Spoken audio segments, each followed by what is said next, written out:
What's good, people? It is Tony the Savant, and we are doing first half coverage of this Alabama Crimson Tide and Georgia Bulldog game. Man, oh man, as Alabama, they say roll tide, and that's exactly what they doing. They are rolling with the tide, but nonetheless, excuse me, nonetheless, um, uh, if y'all don't mind liking this video, sharing this video, hitting the notification bell so you can be notified when I'm dropping content and going live on the channel. If you have not already, please subscribe to the channel as we drop content daily, go live daily, stay very busy on the platform. And last but not least, please leave your thoughts and opinions in the comment section, as I'm always interested to know what y'all got to say about these topics. And ladies and gentlemen, excuse me, I was running, had to run down to the mailbox real quick. But the Bulldogs are being absolutely dismantled, man. I hope this ain't how the whole game is gonna go. Because this ain't right. This ain't right at all. I am absolutely stunned at how the Alabama Crimson Tide have come out in this game. And to be frank, if I can be completely honest, the DeBoer era is picking up right where the Saban era ended. 1 second, y'all. I'm pulling up the box score so we can assess through the numbers what the hell is happening out there in Alabama. Because, man, again, I am absolutely stunned. To just off the rip, we got to talk about this dude, Jalen Milroe, man. He is the Lamar Jackson of college football. Do y'all hear me? Like, the dude already has 106 yards rushing. He has 186 yards passing, no interceptions. Oh yeah, he does have one interception. The Georgia was able to get an interception on that previous drive, but other than that, this man is playing absolutely perfect football.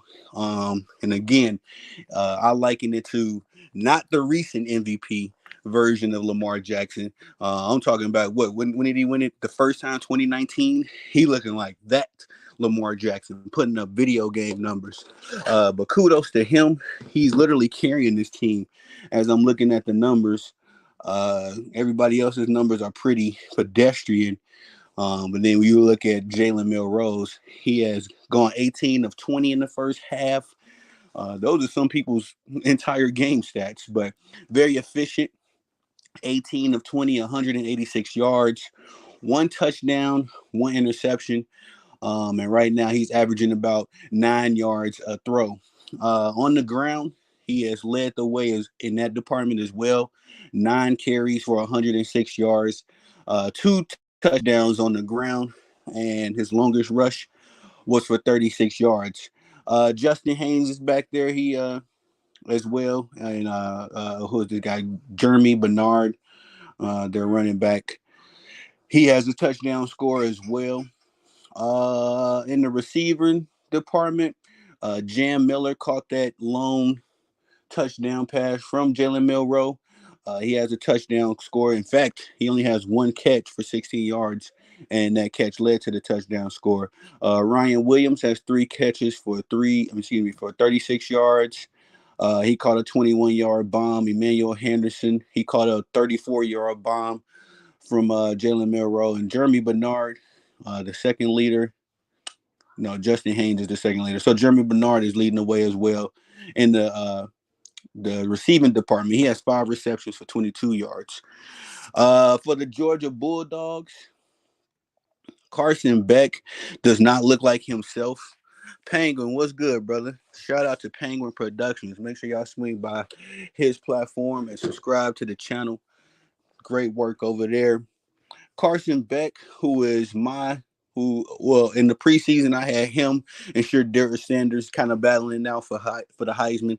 I thought Carson Beck would be a legitimate Heisman contestant, and I figured like Shedeur would have the media, kind of hyping him up, put him in the race as well. So, but I had Carson Beck undoubtedly my Heisman favorite between him and Quinn Ewers maybe. But Carson Beck does not look like himself this game. 8 of 17 for 98 yards, 2 picks in this game. Alabama is absolutely destroying this guy, making him very uncomfortable. One lone highlight for this Georgia Bulldogs offense has been Trevor Etienne. He had picked up a big fourth down conversion. I think it was like 4th and 3. And the Alabama defenders had caught him in the backfield, but he made a nice move to get free and convert the 4th down. He had 7 carries for 61 yards. He also has the one touchdown that the Georgia Bulldogs were able to score in the first half. I'm not sure if I said this at the top, but Alabama is winning this game 30-7, y'all. So Georgia only has one touchdown score. And that was due to the talents and contributions of Trevor Etienne. After that, ladies and gentlemen, Arian Smith, probably my favorite receiver on this Georgia Bulldogs. He's been decent. He's got 3 receptions for 64 yards. His longest catch was a 30-yard bomb. But outside of that, man, there's nothing to talk about when it comes to the Georgia offense. It is very night and day from what we've been seeing. I mean, albeit it was 2 weeks ago because they had a bye week last week. 2 weeks ago, they didn't look good against Kentucky either. And I don't know if that's because Georgia didn't play as well or if Kentucky is actually legitimate because Kentucky beat Ole Miss today in the upset, probably the upset of the week so far. So, um, yeah, man, it's just a night and day game. The defenses, again, the Alabama Crimson Tide defense was able to get 2 interceptions. One was made by Jahai Campbell, another by Domani Jackson. Dan Jackson of the Georgia Bulldogs got the lone interception for the Georgia Bulldogs defense. So some glimmer of hope for this Georgia Bulldogs offense and defense as well. I'm more upset with the defense, man. They ain't been able to stop a nosebleed today. Um, but they got that one interception on the board. So hopefully they can build on that. They're only down 3 scores, and it's another long half, another 30 minutes to play in this football game. So we'll see if they can turn it around in the next half. Because at this point, it's going to have to be a tale of two halves for the Georgia Bulldogs. If they're going to pull off the victory, man, that's how bad they played in the first half. Let's look at the team stats really quick. Y'all know I like to break it down in this department as well because the star studs, they can do what they do. But it takes a crew of 52. Well, in the NFL, I mean, in college football, you can have, I think it's like 73 players that you can have. But it's 33 guys playing minus the substitution. So the contributions from the entire team, first downs, the Georgia Bulldogs they have 9 first downs this game to the Alabama Crimson Tide 16. Third down efficiency, which is pretty much a very key stat, indicating, as far as victories go. And when you look at the score, these third down conversions reflect that, as the Georgia Bulldogs went 0 of 5 on third downs this game. Very nightmarish. For the Alabama Crimson Tide, not that much better. They only converted 2 of their third down opportunities, 2 out of 5 in that department for the Crimson Tide. Fourth down, of course, we mentioned Trevor Etienne picking up a very crucial play for the Georgia Bulldogs. So they are 1 of 1 in that department. Alabama, they went twice on fourth down. They was able to convert one and got stopped on the other one on the rushing attempt. Total yards, Alabama has put up 355 total yards this game. That is video game stuff. That is again, for some teams, that's your entire night's work right there. And I'm talking NFL teams included. That's an entire day's worth of work that they were able to get in 2 quarters. Georgia only has 178 yards of total offense. Passing 98 in that department. Jalen Monroe has been impressive. 199 yards for the Alabama Crimson Tide. But rushing yards, a little bit better, in that department for the Crimson Tide. The Georgia Bulldogs, and that's all thanks to Trevor Etienne. But they have 80 yards and a half in that way. 156 yards for the Alabama Crimson Tide, and that is all due to the legs and the speed of Jalen Milroe. Again, this dude looks like Lamar Jackson, prime Lamar Jackson. I'm talking 2019 Lamar Jackson when he was first putting his name on the map. That's how Jalen Milroe looks tonight, y'all, in my opinion. Oh, help. Sorry. 1 second, y'all. Babe, your mom's calling you.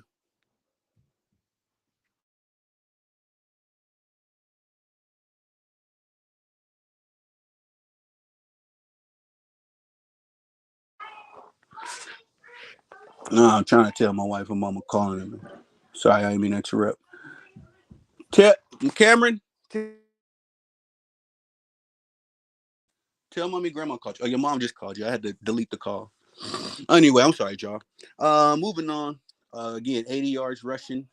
I think your phone is on the bed. 80 yards rushing for the Georgia Bulldogs, 156 for the Crimson Tide. Again, a whole night's of work for some teams. The Crimson Tide has gotten it all in the first half. Rushing attempts, 11 for the Georgia Bulldogs, 18 for the Alabama Crimson Tide. Penalties was hurting Alabama early, but not really. They got 3 of their 6 penalties on their very first drive. But we're able to kind of clean it up for the rest of the game. They only accumulated 3 more penalties since that first drive. So impressive in that way. Started off undisciplined and cleaned it up. 2 penalties for the entire half for the Georgia Bulldogs. Very disciplined. I guess that's a highlight for them. If you're looking at something to build some momentum off of, 2 turnovers for the Georgia Bulldogs, 1 turnover for the Crimson Tide. And when we're looking at time of possession here, another reflection of the score as the Georgia Bulldogs got 11 minutes and 15 seconds of time of possession, and the remainder of that 30 minutes, which would be 18 minutes and 45 seconds, goes to the Crimson Tide. So not just dominating the game, not just playing impressive football, but also taking care of the ball and extending drives. I gotta say, just as far as my thoughts on this, again, I am totally shocked, stunned, appalled, because I sat here and did my prediction video, and I was talking, I was hyping up these Georgia Bulldogs. I really felt like this was going to be, a statement game for Kirby Smart. Seeing that this is the first matchup between Kirby Smart's Georgia Bulldogs and the Alabama Crimson Tide since Nick Saban has retired.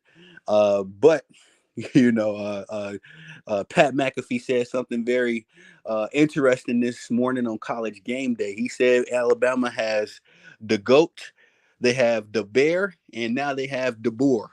And I thought that was super dope because Kalen DeBoer has been very impressive coaching this season so far. But I will say in that regard that the Crimson Tide hadn't really had a real test as of yet. I mean, South Florida gave them a little scare, I guess you want to call it, but albeit none of those games were truly in question. But this game was supposed to be their first test of the season going into, well, no, they're actually in Alabama, but going up against a number 2 ranked Georgia Bulldogs team that, they had a bit of a chip on their shoulder after last year. The Alabama Crimson Tide, led by Nick Saban, were able to spoil the three-peat attempt by the Georgia Bulldogs by beating them in the SEC championship. Um, and you thought that the Georgia Bulldogs would get ready and be ready for this one. I figured they had this game, circled on the calendar. But it just something is lacking, right now. And I don't know what it is. Again, I've been tweeting about this game all through it.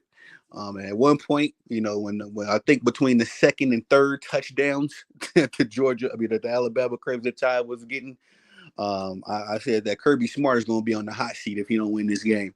All of the championships, all the SEC championships, all that is cool.